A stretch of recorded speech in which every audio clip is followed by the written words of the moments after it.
आज देखेंगे अपन फिजिक्स में अल्टरनेटिव करंट का चैप्टर चल रहा है, जिसमें देखेंगे अपन ट्रांसफार्मर। ट्रांसफार्मर होता क्या है जी, इसके बारे में समझेंगे अपन। तो देखिए ट्रांसफार्मर होता क्या है।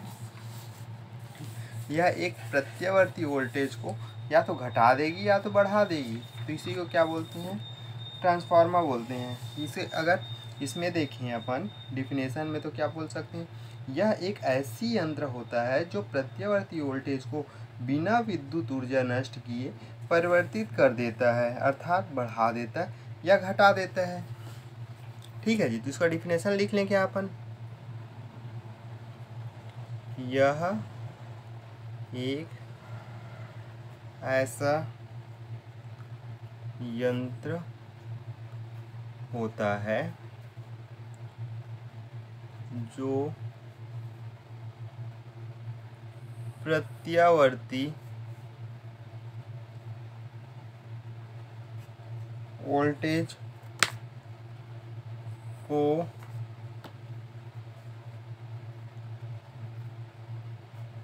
बिना विद्युत ऊर्जा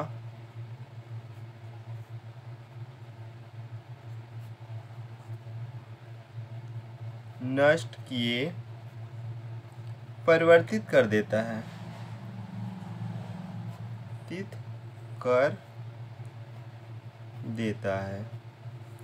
अर्थात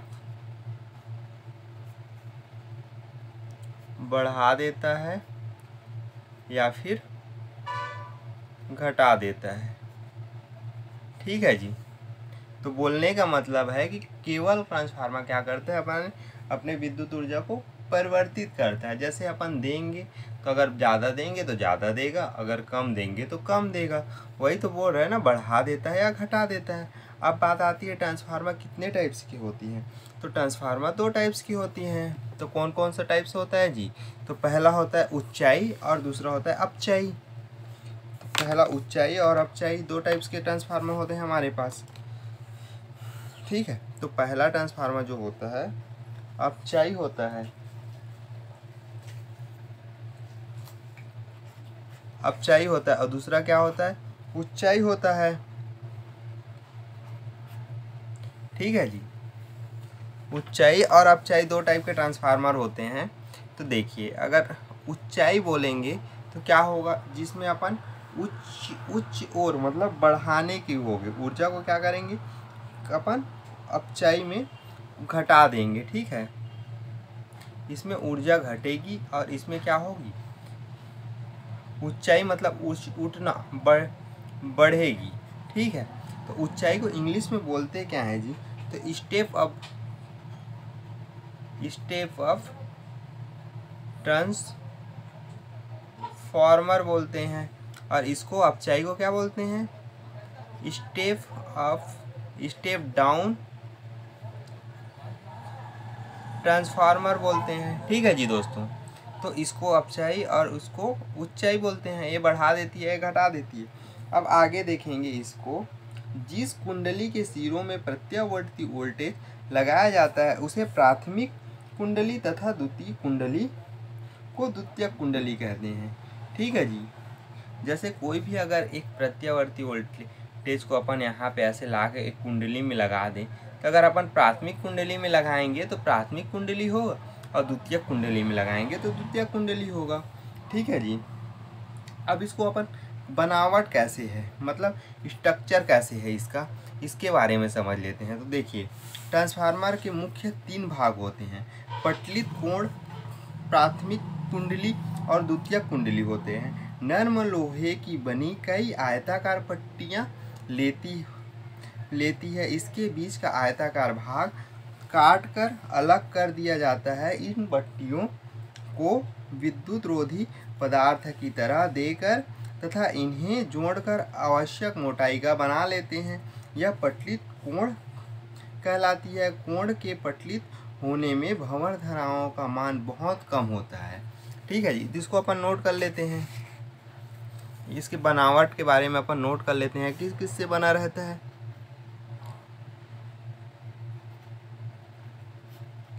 तो देखिए यह 3 चीज़ों से बना रहता है। तो पहला कौन कौन सा चीज़ है, तो पहला होता है पटलित कोण, दूसरा होता है प्राथमिक कुंडली,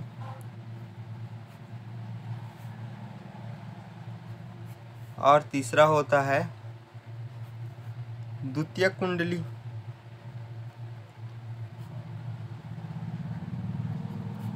ठीक है दोस्तों, यह 3 चीज़ से बना रहता है और यह क्या कंट्रोल करता है, कोण के पटलित होने के कारण।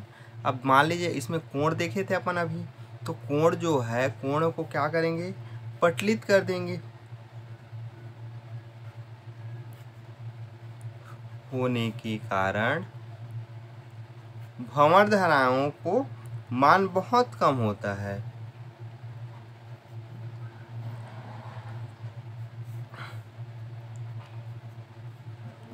के मान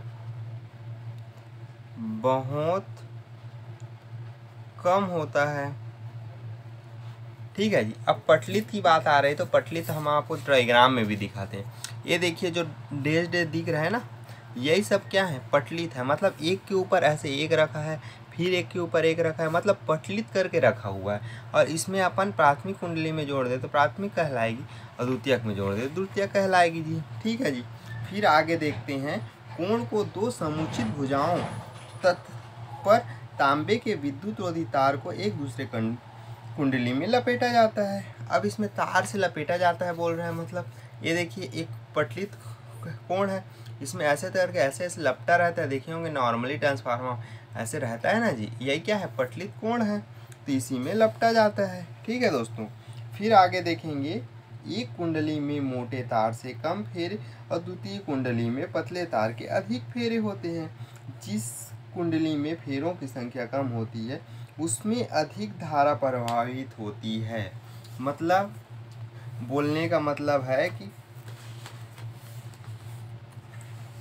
अगर अपन ऐसे करके जो ऐसे लपेटे रहते हैं ना ट्रांसफार्मर में, ये ऐसे ट्रांसफार्मर है तो इसे इसमें तो अगर इसको कम लपटेंगे तो धारा अधिक प्रभावित होगी।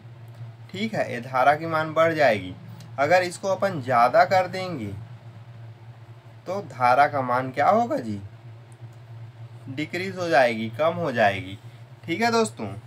फिर आगे देखेंगे, अपचयी ट्रांसफार्मर में प्राथमिक कुंडली की फेरों की संख्या द्वितीय कुंडली की तुलना में अधिक होती है। ठीक है जी।